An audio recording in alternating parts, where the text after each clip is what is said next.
Testing, testing, one, two, three. What's up, guys? It's John Dominique um, with Prize Picks. Testing, testing, one, two, three. It's John Dominique, Prize Picks. What's up? I had an experience today, guys, and I'm sorry to say, but I'm disappointed again. The previous video was about a death in the family, and my Canon Sure Shot Owl, sure enough, was dead. And today, I tried to not quite replace that item. I had another camera come in to fill my collection in another spot, and item was pretty much dead on arrival.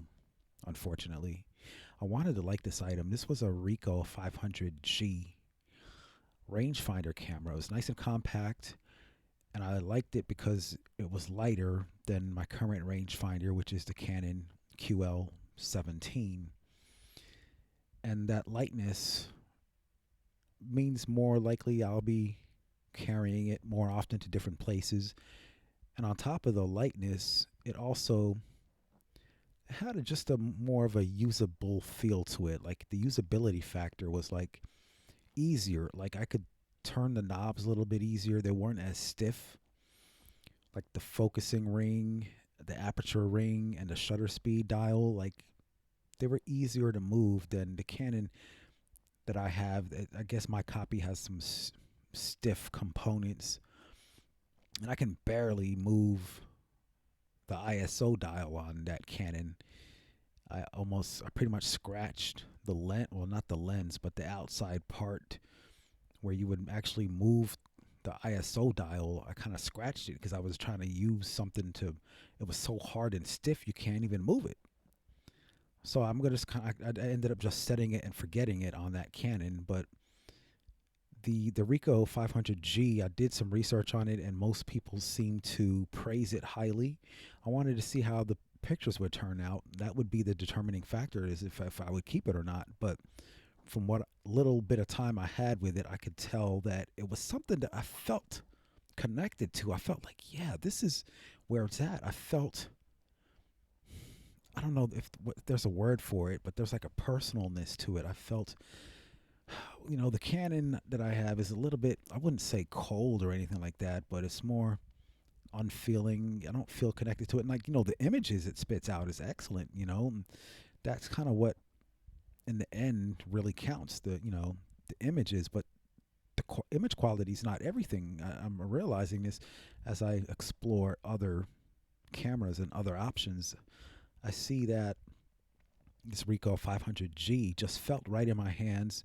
It felt like it was something I want to pick up and I want to shoot it. Like it calls me. It feels like home almost.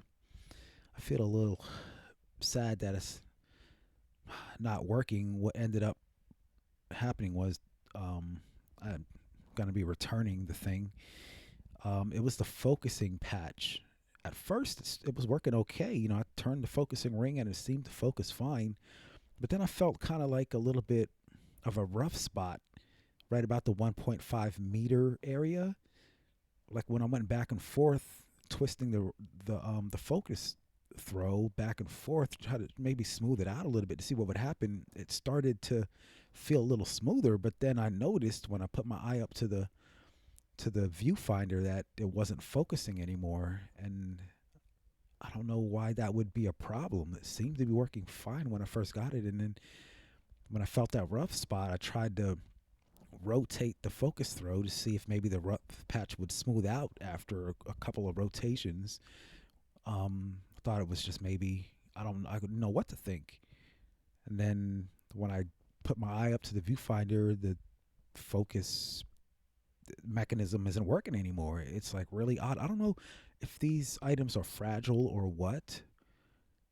If it's just Ricoh or if this was like all old rangefinders. I mean, I understand that, you're taking a little bit of a gamble, a little bit of a risk. You're buying an old item that's, you know, 20, 30, 40 years old, an old film camera. You kind of almost expect something to go wrong, but not like that. I I'm just kind of, I don't know what to think. I don't know if I'm suspicious that maybe that was an issue in the past. I know there's probably a way to repair it, like to get in there and mess with the focusing with the rangefinder patch in there. Like I think you could, if you have the right tools, you could get in there and start to tweak with it. But I'm not going to attempt to do that. I don't have time for it. I don't want to test items that aren't in good working conditions because my time is limited. I'm glad I didn't put any film in there. I would have lost a roll of film, so I'm glad that didn't happen because um, on the last review that did happen, and I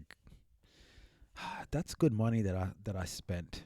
At least I get my money back on this one. But on the last video, I had that Canon Sure Shot Owl, and I had it for a few weeks. Didn't even get to go through my whole first roll of film until that thing died, and I know it's past the period where I can actually make a return on that one. So that was a death in the family, and now I have this. It seems like, I don't know, some type of trend going on. Like, okay, here are some broken cameras that aren't going to work. Like, I'm not with that.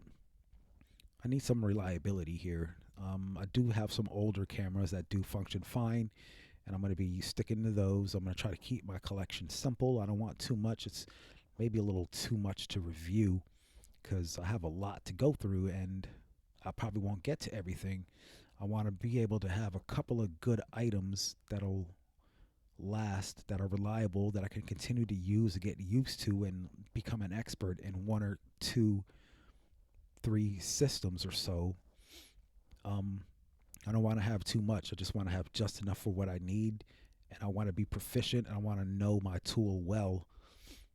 That's kind of the style I'm going for here. But another disappointment today, another heartache.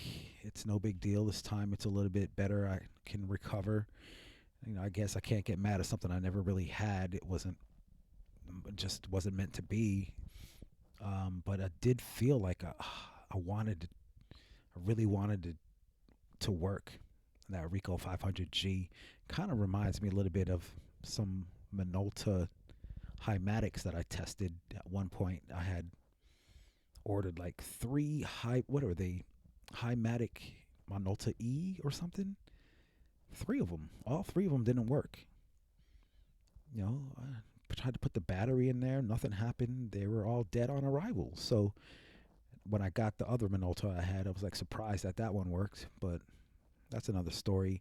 And also the 500G, the Ricoh 500G, I could tell the focus, not the focus, but the meter was inoperative, and that's fine because that's a camera that doesn't need you can still shoot without the meter.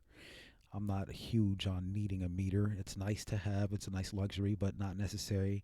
I put the battery in there. I used a SR44 in there, but it was just didn't work, and that was fine. I'm not complaining about that, but I am complaining about the time I lost, and trying to put together a video to tell you guys about my experience, and kind of wasted time trying to do a review. I did an unboxing on my lunch break and went through some effort, and I lost some, and I think that's going to happen. It's just life in general.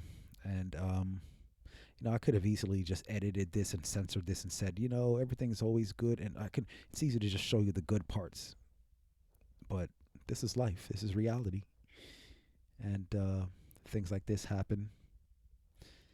And I'm lucky in a way. I'm glad I get to test out some of these items, and I really wish it could have worked out a little bit longer, a little bit better. At least I could have maybe had it for 3 months or so to see how it operated, and then if I really liked it, I probably would have just bought another one. But it didn't even work on the first day, so it's a no-go, unfortunately.